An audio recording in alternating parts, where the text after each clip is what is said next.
safety plans.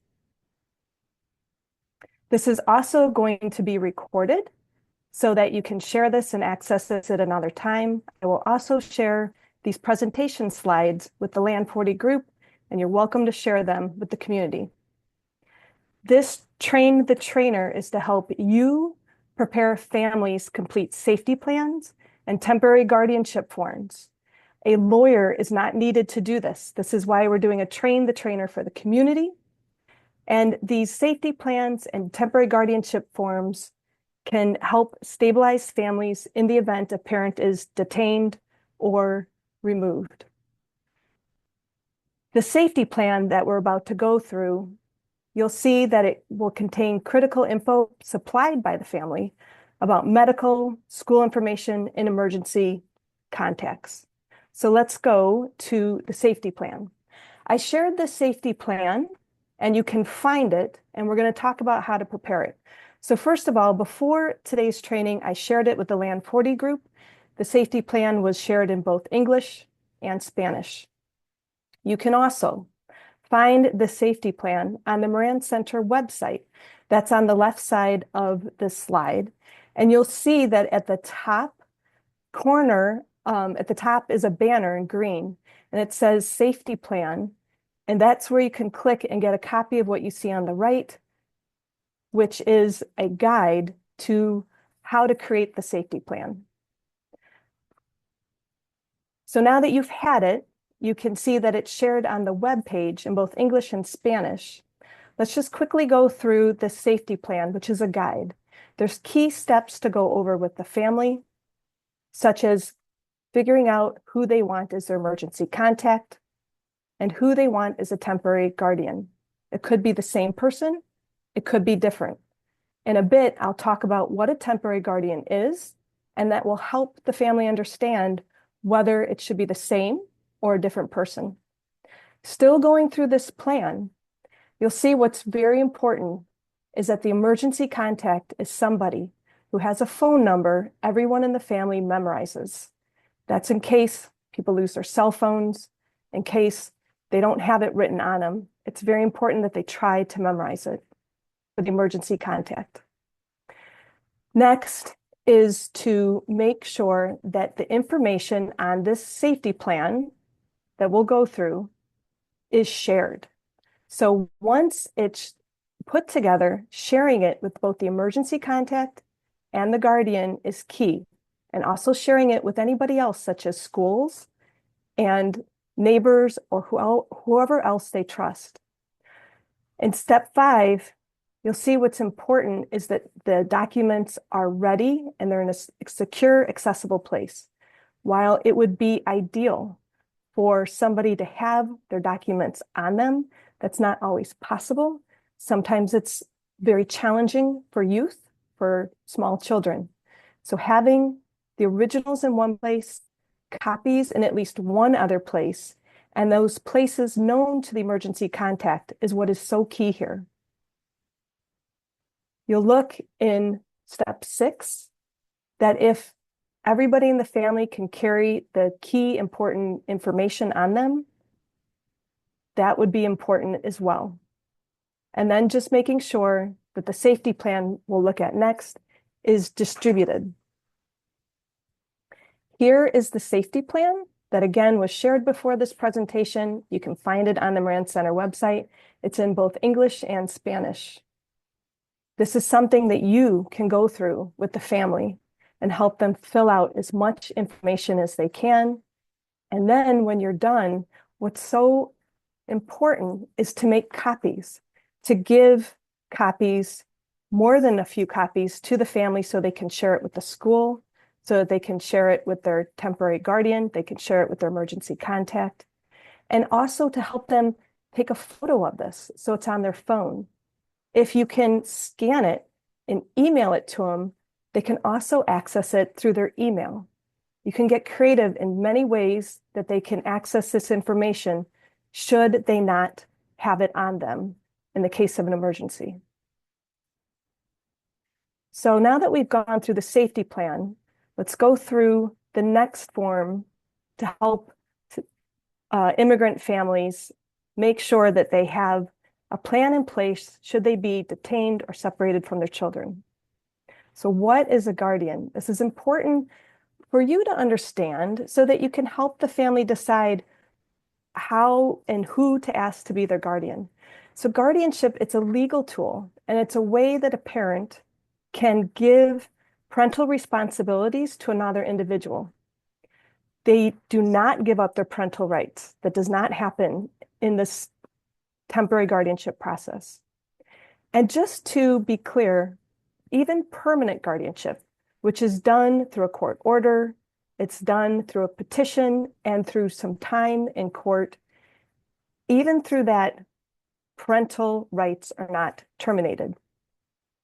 Short-term guardianship, which is what we're talking about today, it can be done out of court and it can last for up to 1 year, and it's very easy to do. So what are a guardian's responsibilities? This is important because who somebody wants to be their guardian could be different from a guardian who will consent to being the guardian.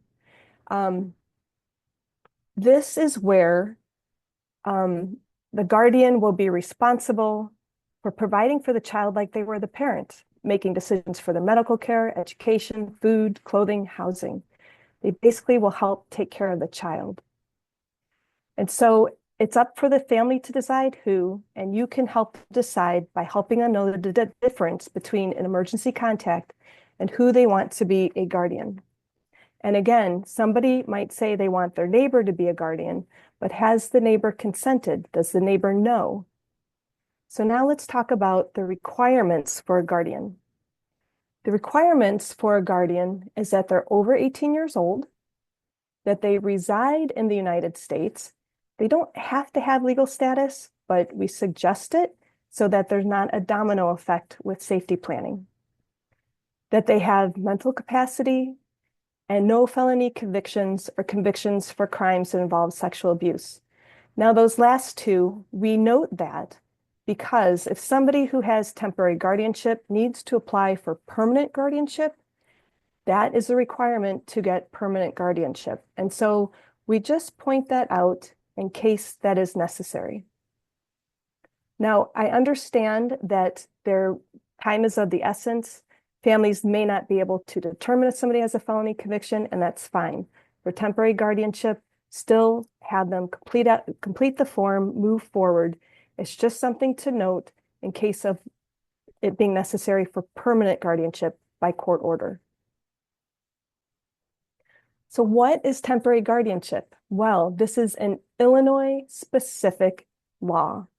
And using the temporary guardianship form through the Illinois law can designate someone under the age of 18 with a guardian if the parent is unable to care for them, such as being detained or separated or removed.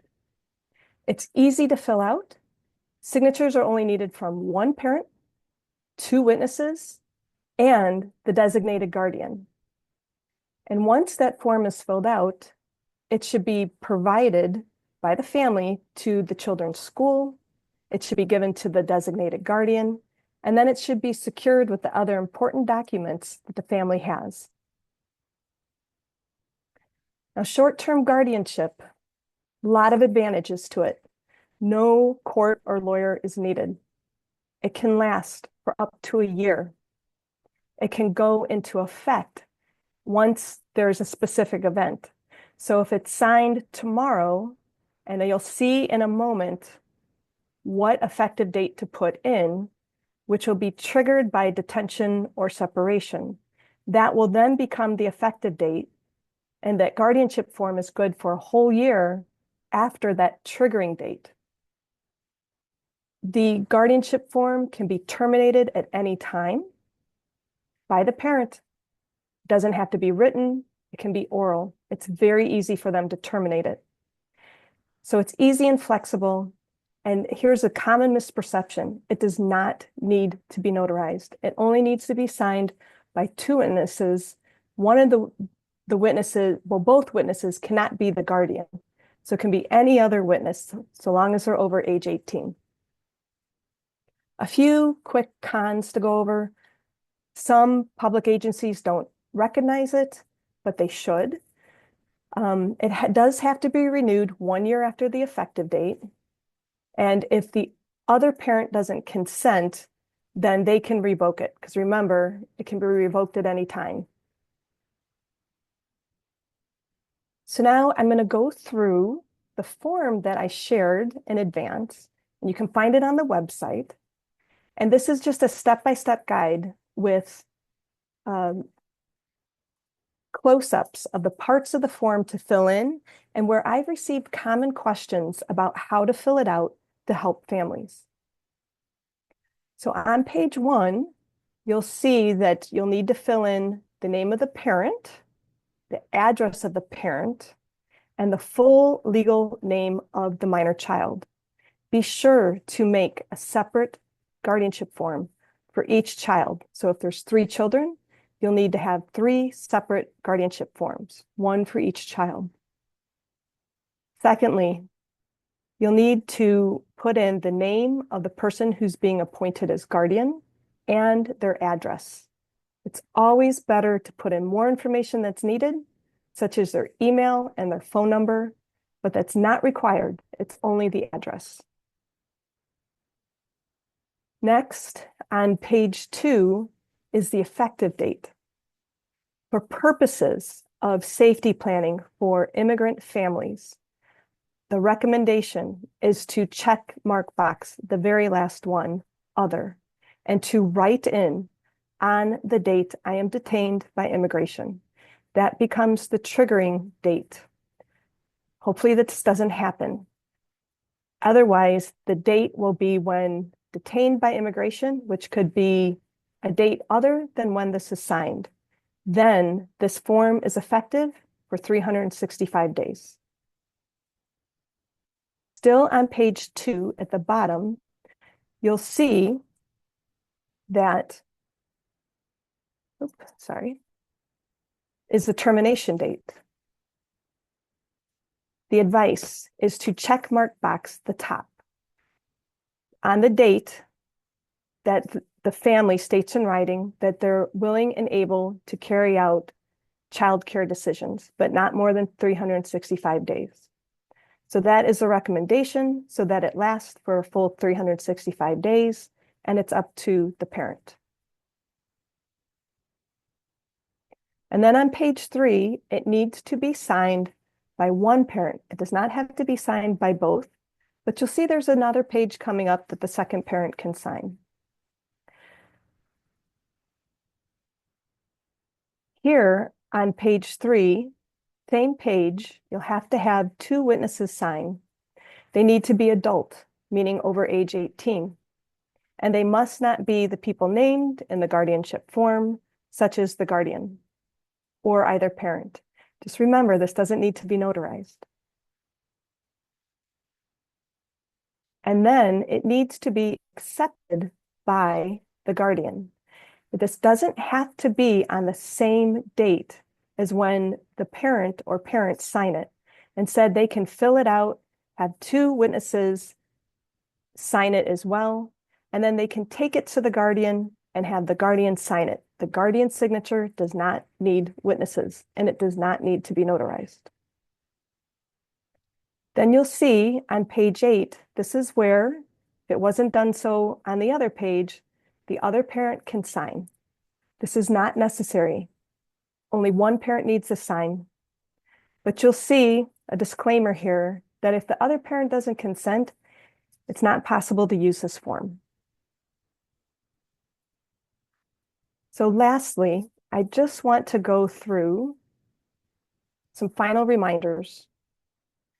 Remember, guardianship does not end parental rights.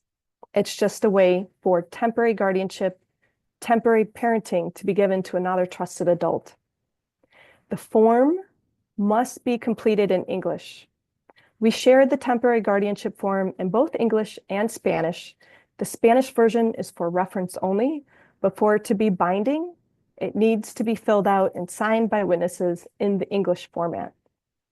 And lastly, just remember you do not need a notary, a lawyer, to have a valid short-term guardianship form.